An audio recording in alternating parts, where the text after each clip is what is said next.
ओ दादा काय करायलाय? काय नाही बाबा, रेडकं बघायला गिरायक येणार आहे. हा. आणि जरा स्वच्छ करायला लागलं येणार. अहो पण 4 का 5 हेड होते ना हो तुमची? होय रे, 4-5 होते कर, दोन दोन चोरीला गेलेत. मग गिरायक कधी येणार आहे? हे येणार आहे की आता. हे काय आलं?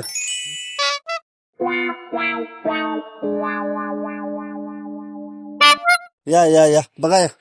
हीच काय रेडक? हा,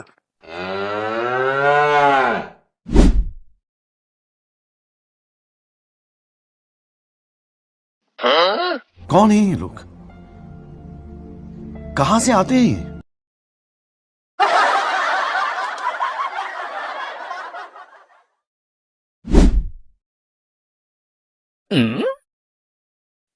काय झालं ते ना, तू 4 दिवस झालं येतोयस, बघतोयस, जातोयस, घेत काय नाहीस काय रे? म्हणून तर मी जातोय, पण रात्री तुम्ही झोपल्यावर. होय काय बर.